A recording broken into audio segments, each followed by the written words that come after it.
Hello, my friends. We know that this weekend celebrates an important date, Easter. It's a day to be with your family, so you can all take the opportunity to watch another segment of What's New with the News, where we provide a concise summary of important news you may have missed during the week.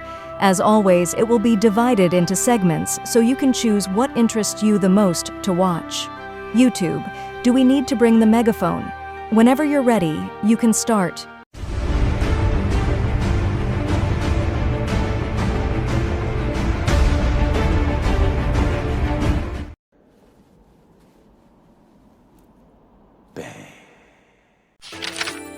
We start with a highly anticipated return, the first teaser for the second core of the anime Nier.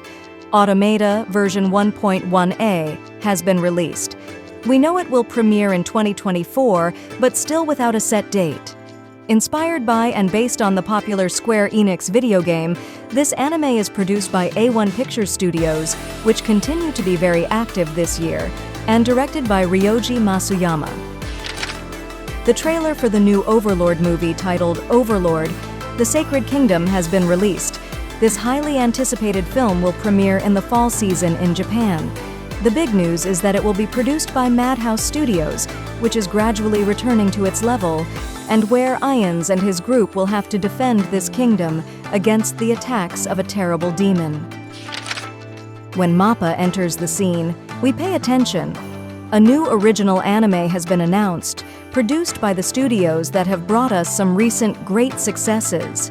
It's officially in production, titled Zenshu, and the story revolves around Natsuko Hirose, a rising animator who, after her first major success, is called to work on a romantic comedy without ever having fallen in love with someone.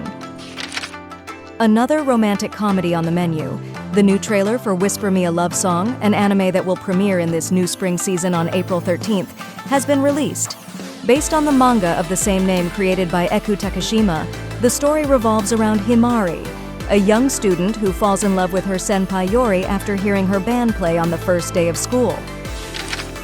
More good news.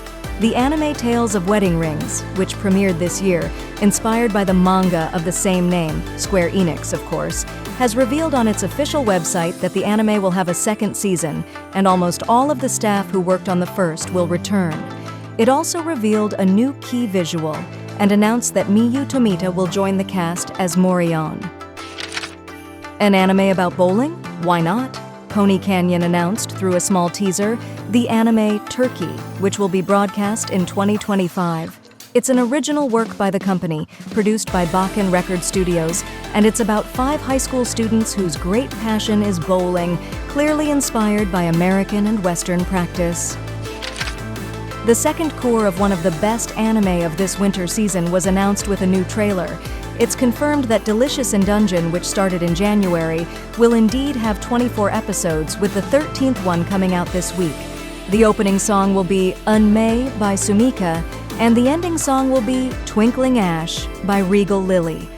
Both songs were revealed in the new trailer. The main trailer for Windbreaker, one of the most anticipated new anime of this spring season, has been revealed. It will premiere on April 4th, and in the trailer, the opening and ending songs were also revealed.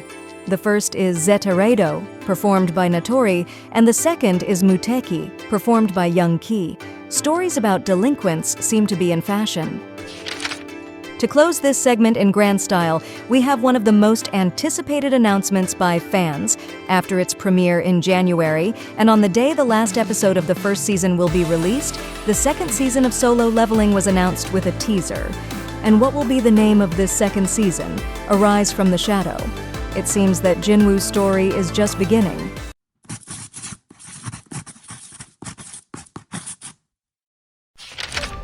The latest issue of Kodansha's Kiss magazine announced that mangaka Takako Shimura will launch a manga titled Hatsukoi no Tsugi, What's Next After First Love, which will debut in the next issue of the magazine on April 25th. The story will focus on a couple, Akai and Chika, who fell in love during adolescence and are now married. But the shadow of Akai's first love returns to haunt them. And after 12 years, this manga will end.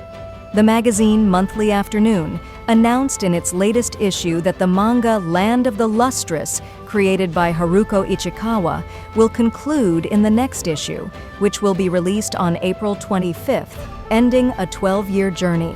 When it was released in 2012, it gained some recognition and also had an anime adaptation produced by Orange Studios. Unfortunately, the trend is for physical editions to disappear. The monthly Comic Bunch magazine announced in its latest issue that this will be the last edition released physically, as the magazine will begin to be released digitally starting from April 26th. The magazine, owned by Shinchosha, features some independent titles and began in the year 2001. Mangaka Kazusa Subaru announced that he will launch a new manga titled Tadaima Ghost Town, I'm Back Ghost Town. It will be part of the catalog of the monthly magazine Asuka from Kadokawa and will debut in the July issue, released on May 24th. It will tell the story of Misora, a boy who runs away from the colony where he lives to live in a place that does not comply with society's ideals. And another manga enters its final arc. The weekly Young magazine from Kodansha revealed that the manga Watashi no Arika, created by Moyashi Fujisawa and Kuma Kuzu, will enter its final arc. The manga will be transferred to the Yanmaga web website, where serialization will continue on April 15th. It tells the story of Arika, a rising idol who suffers a terrible accident. The Manga Up application, owned by Square Enix, announced that it will add a few more titles to its catalog. Among them are Love in the Palm of His Hand, Chameleon Hair no Hirani Koi Osuru, created by Rintaku, and Nia Liston, The Merciless Maiden, created by Kabuto Kodai, based on the light novel created by Umikaze Minamino and Jishaku.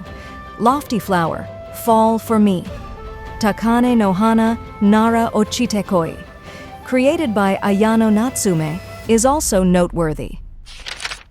And another one ends, the magazine Dengeki Daioji from Asi Media Works Company, published in its 127th edition the last chapter of the manga Gahichan, created by Tirotata. This romantic comedy, which premiered in 2020, tells the story of a manga artist who is going through difficulties but finds a girl who is the spitting image of the heroine he describes in his manga. Patience is a virtue. After a hiatus of 5 years, one of the most iconic science fiction manga is back. The weekly magazine Young Jump from Shueisha revealed that in its April edition, the manga Terraformars will resume serialization. Created by Kenichi Tachibana and Yu Sasuga in 2011, it had to stop in 2019 due to Sasuga's health problems, but there was always the intention to resume the manga after overcoming these issues. Does anyone remember Dead Man Wonderland? Well, the creative duo behind this series, Jinsei Kataoka and Kazuma Kondo, announced that they will adapt the light novels Higa Shimai series, Higa Sisters series, into a manga series. Kadokawa began publishing these horror light novels in 2015, and the first book, Bogiwan ga Kuru, was adapted into a live-action action film.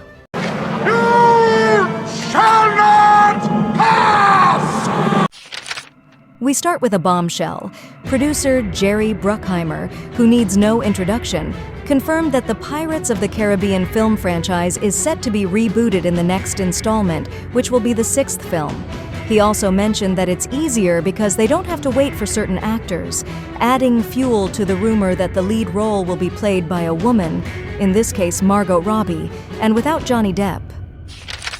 One of the most iconic duos on the big screen is back. The trailer for Bad Boys Ride or Die, the 4th film in this saga, has been revealed. Will Smith and Martin Lawrence are back to reprise their respective roles, and it will hit theaters on June 7th. The film is directed by Adil El Arbi and Bilal Fallah, the duo responsible for directing the previous film as well. It was predictable that this would happen sooner or later. Christopher Nolan, a renowned filmmaker of our times, due to the success of his latest film, Oppenheimer, will reportedly be knighted, according to Sky News. His wife, Emma Thomas, will be named Dame. This knighthood is one of the most prestigious in England, awarded to those who have made significant contributions to their fields. another film by Yorgos Lanthimos with Emma Stone, Willem Dafoe, and Jesse Plemons in the cast? Of course, we want it. The trailer for the latest film by this director, who was nominated for the Oscars this year with Poor Things, has been released.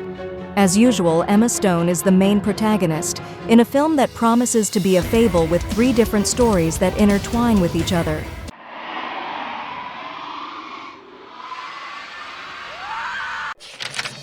We always enjoy when classic books are adapted for the small screen. MGM Plus has been given the green light to adapt one of the great sci-fi classics, Earth Abides, by George R. Stewart. Following the aftermath of a global plague, the series will be created and produced by Todd Komarnicki, Sully. The lead role will be played by Alexander Ludwig, Vikings: The Covenant. He's back, much to everyone's delight. In the recently released first trailer for the 3rd season of Mayor of Kingstown, we can see the return of Jeremy Renner after the accident that almost cost him his life. This series, which is another creation by the genius of Taylor Sheridan, and with the contribution of Hugh Dillon, will return to the small screen in June of this year.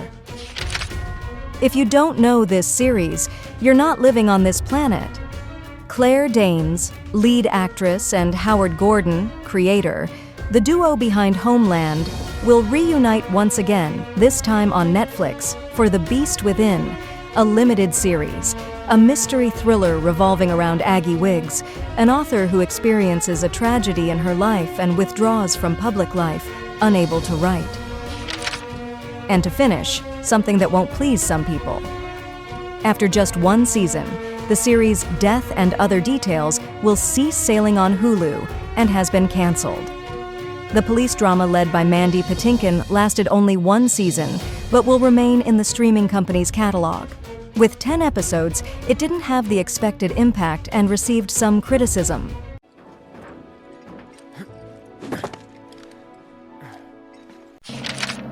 We start off big. Square Enix announced this week the release of another DLC for Final Fantasy XVI. Titled The Rising Tide, it will be released on April 18th. So, what's new? Well, it will add the Leviathan icon with a new set of abilities, new side quests, a new post-game mode called Kairos Gate, and the level cap in both story and action mode is increased to level 60. Good news for fans of this company's games. Atlus announced that they will advance the release of Shin Megami Tensei 5, Vengeance by 1 week, an updated version of the game Shin Megami Tensei 5. The game was originally set to release on June 21st, but will now come out on June 14th. This game will be released on all platforms: Nintendo Switch, PlayStation 5, PlayStation 4, Xbox Series XS, Xbox One, and PC via Steam. This is a good time to be a gamer. After the madness of last month, with the release of some heavyweight games, another one has arrived, but in the form of a demo to whet our appetite. The demo for Stellar Blade was released this week, on the 29th. This announcement was made by Hyung-Tae Kim, the director of the game himself, from Shift Up Company. Check out the video we have here on the channel for more detailed news. At a time when there are various rumors about a new Xbox handheld console, Phil Spencer, in a conversation with Polygon, revealed some of the features he would like to see in such a console. Quoting, "It is essential that users have full access to their game library, including saves to share progress." End quote. It also needs to run the Xbox app in full screen, but in a compact mode. And another piece of news from the East. Idea Factory International Company announced this week that they will release the game Neptunia Game Maker R Evolution, both physically and digitally on May 14th in the West, for PS4, PS5, and Nintendo Switch platforms. The game will also have a limited edition, with extras such as an original soundtrack, collector's box, among others. Some not-so-good news. Video game retailer GameStop announced a series of layoffs which an analyst called an unsustainable decline in sales. Although the net profit for the fiscal year increased, the sharp and unexpected reduction in sales is worrying analysts. This is due to the ever-increasing popularity of digital versions with the convenience of not having to leave home to buy video games. Another ambiguous piece of news. With some big games on the way and the Switch 2 console production delayed, Nintendo of America's testing department is undergoing profound changes, and it acknowledged in a statement that these are internal changes, with some contracts ending, but also with the creation of some full-time contract positions. Through a trailer, NetEase and Marvel Games announced another game, Marvel Rivals, which will be a 6 vs 6 team-based PvP shooter game, exclusively for PC, where players can choose iconic heroes and villains from the multiverse. There's no exact release date yet, but a closed alpha test was announced for May. The East keeps bringing us news. Ideal Factory International Company, we've talked about them here, revealed a new trailer for Cupid Parasite, Sweet and Spicy Darling, and announced that the game will be released in the West, both physically and digitally, for Nintendo Switch on May 28th. The limited edition will include those extras we already know, such as a hardcover art book, among other things.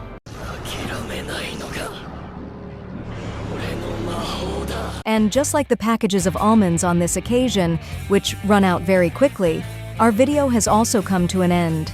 Leave your comment and let us know which segment you enjoyed the most. Even though the time has changed and with it we might have slept less, don't forget our mantra: comment, like, bell, subscribe. May this new month bring you lots of joy. Thank you very much for watching, have a great week, and see you in the next video.